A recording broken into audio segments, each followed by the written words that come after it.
All right, hello everyone. This is a Unit 6 introduction packet that I'm giving my students while I am out of town. Since they are doing this with a substitute, I wanted to give them a video going through the packet and doing some of the practice problems together. So in thermodynamics or thermochemistry, we're going to focus on how energy is transferred during chemical reactions. So energy is always conserved, but it can move between the system and the surroundings as heat. So heat is going to be a form of energy that always flows from a warmer object to a cooler object until both of those objects reach the same temperature. So we know that temperature is directly related to average kinetic energy of particles. So when temperature increases, the particles are going to move faster on average, and when temperature decreases, they're going to move more slowly. Because temperature depends on average kinetic energy, it does not depend on how much you have of the substance. Now, heat, on the other hand, depends on the amount of substance that is present.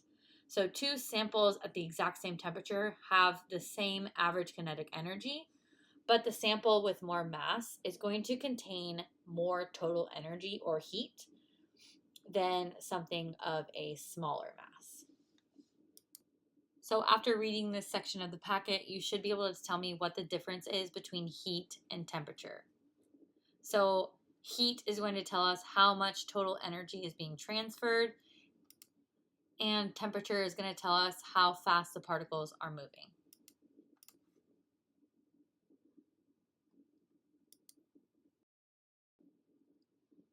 In thermodynamics, reactions are classified as either exothermic or endothermic based on the direction of energy transfer between the system and the surroundings. So in an exothermic reaction, energy is released by the system, so heat is going to flow out of the system and into the surroundings, causing the surroundings to warm up. Because energy is leaving the system, the enthalpy change is going to be negative, or delta H is less than 0.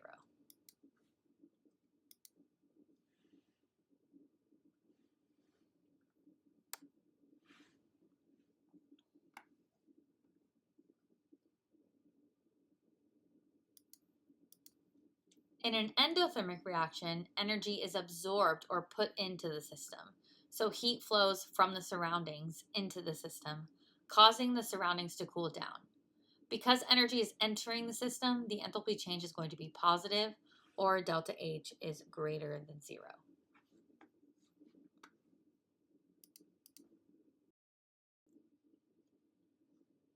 Whether a reaction is exothermic or endothermic depends on the relative potential energy and stability of the reactants and the products. In an exothermic reaction, the reactants start at a higher potential energy than the products. As the reaction occurs, energy is going to be released, so the products end up at a lower energy level.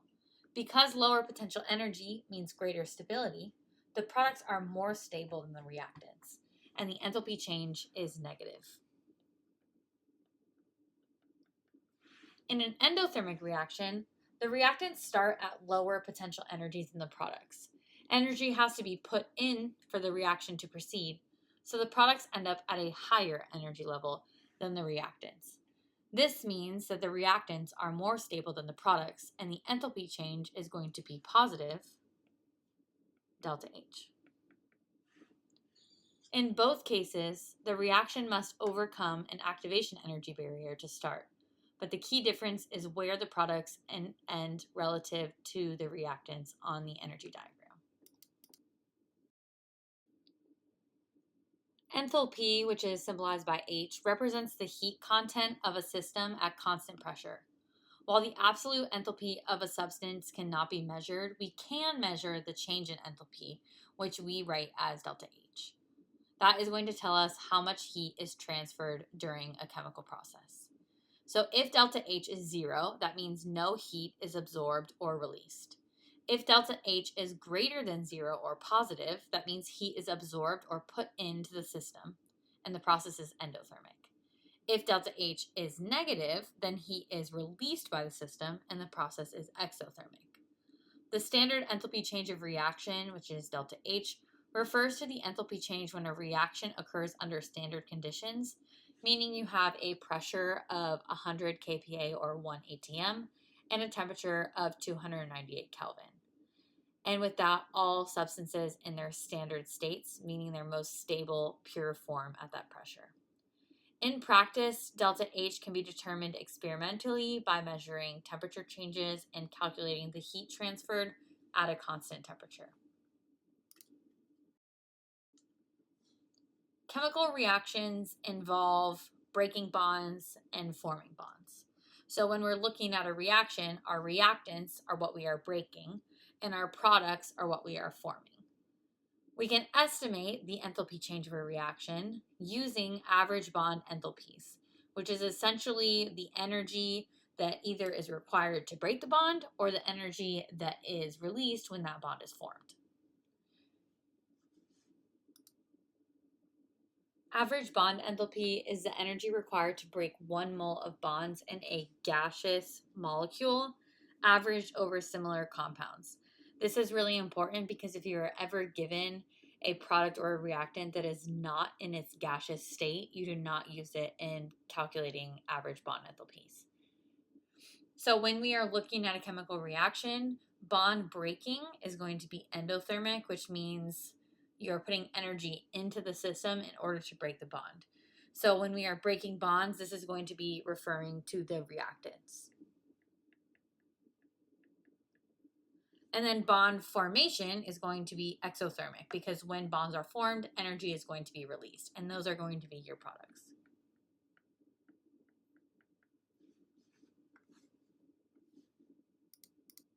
So looking at this figure here on the right, we can see that we have our original reactants.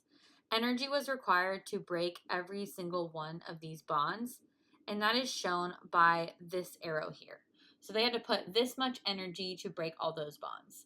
Then we have all of those atoms by themselves, and when they form our new bonds as our product, they're going to release energy.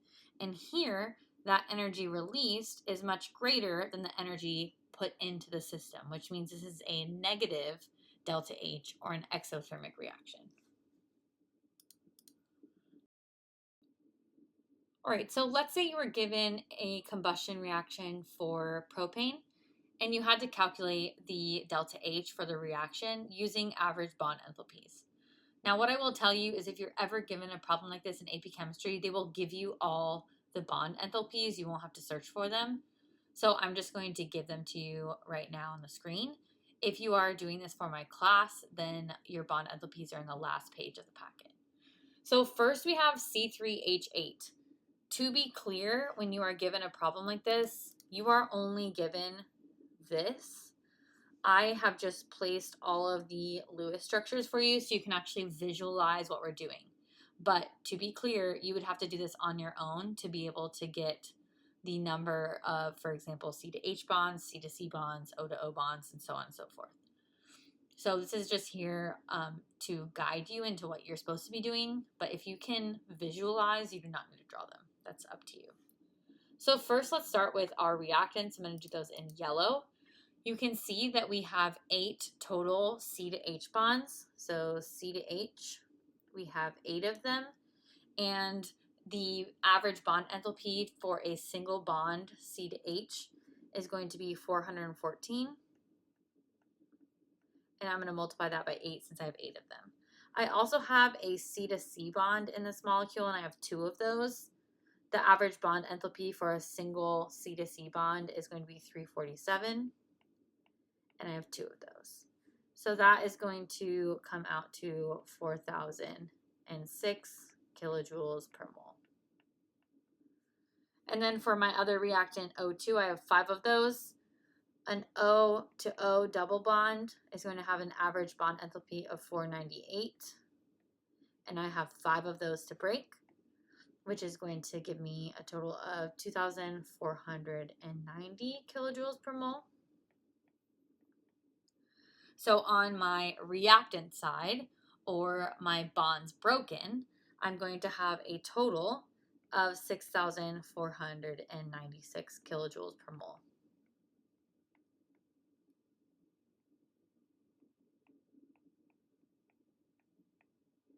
All right, now let's move on to our product side. I'm going to do the products in blue. So here we have C to O double bonds, and we have 6 of them. And the average bond enthalpy of a C to O double bond is 736. And I have 6 of them. That's going to give me 4,416. And then for my O to H bonds, I have 8 of those. The average bond enthalpy for an O to H single bond is 464. And that's going to give me 3,712 kilojoules per mole. So total on my product side, I have 8,128 kilojoules per mole released. So before we actually calculate, I want you to kind of visualize in case you get confused on the formula. Here we can see that we put in 6,496 kilojoules of energy. And when bonds were formed, we released exothermic 8,128 kilojoules of energy, which means for this reaction specifically, we released more than we absorbed, which means this is going to be an exothermic reaction. And to calculate that, all you're going to do is take your reactants and subtract your products.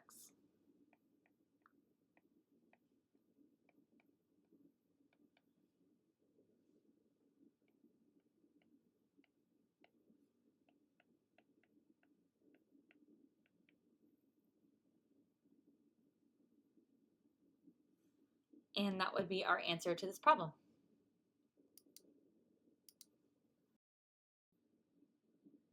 All right, and I know we learned Hess's Law in pre-IB, but we're just going to do a quick review because it's been a minute. Hess's Law states that the total enthalpy change for a reaction depends on the initial reactants and the final products, not on the pathway taken between them. In other words, whether a reaction happens in one step or several steps, the overall delta H is going to be the same. So when a reaction occurs in multiple steps, the overall enthalpy change is equal to the sum of the enthalpy changes for each individual step. So to apply Hess's Law, we're going to rearrange those given chemical equations so that when they combine, we can cancel out all of the substances that are not in our final equation that we're looking for. And then we just manipulate the delta H's depending on what we do to the equation. So for example, if we have to flip the equation, so let's say we have a reactant, but it's currently on the product side, so we have to flip it. That means you're just going to change the sign of your enthalpy. So if you were given a negative enthalpy, you're just going to change it to a positive enthalpy. If you have to divide or multiply the coefficients to get your final coefficient that you're looking for, you're just going to do that same thing to the delta H value of that reaction. So for example, if you had to divide it by 2, then you need to also divide the delta H for that reaction by 2. And then if you need to, you can rewrite all the new equations after you manipulated them and make sure everything cancels out. Or some students can just visualize that and not actually have to write it all down. And then you're going to manipulate all of your delta H's, add them together, and that is going to be your total enthalpy.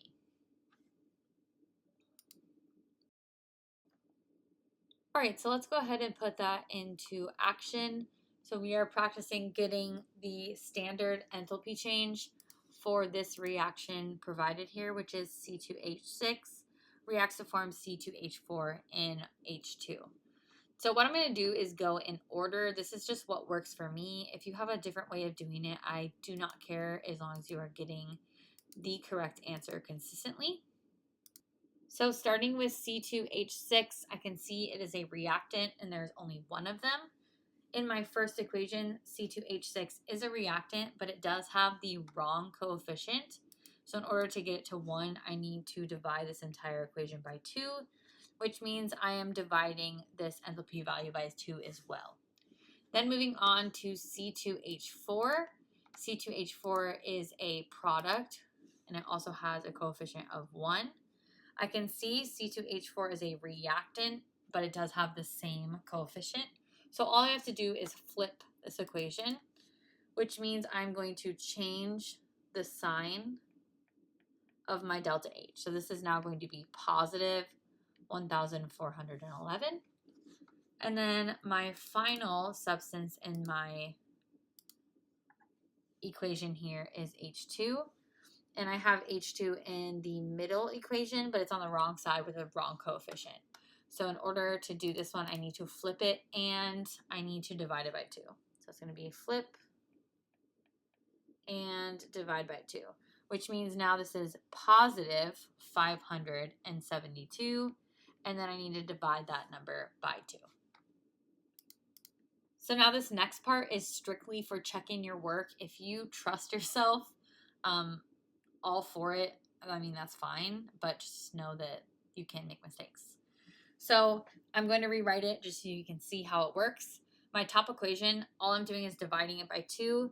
So I have C2H6 plus 3.5O2 reacts to form 2 CO2 and 3 waters. My second equation, I'm flipping the equation and dividing it by 2. So I only have 1 water. I have 1 H2 and I have 0.5 O2. And then for my bottom equation, all I'm doing is flipping it. So I have 2 CO2s, I have 2 H2Os, I have 1 C2H4, and I have 3 O2s. From here, we're going to make sure everything is canceled out and we're only left with those 3 substances. We can see that I have 3.5 O2s on the reactant side, and I also have 3.5 O2s on the product side. Next up is CO2. I have 2 CO2s on the product side, 2 CO2s on the reactant side, so those cancel out. And now for my waters, I have 3 waters as products and 3 waters as reactants. So I'm only left with the products that I needed. So C2H6 is a reactant, and H2 and C2H4 as my products, and they all have 1 coefficient. So now that I have checked my work, I know I can go ahead and add up all of my enthalpy values. So for my enthalpy values, for the top one, all I did was divide it by 2. So that means I have an enthalpy value of negative 1560. For my second value, I had to change the sign, so it's positive 572, and then also divide it by 2. So that's going to give me positive 286. And then for my third equation, I just have to change the sign because all I did was flip it. So it's going to be positive 1,411. So now I add all of those up, and I'm going to get an overall delta H of positive 137, which is my final answer.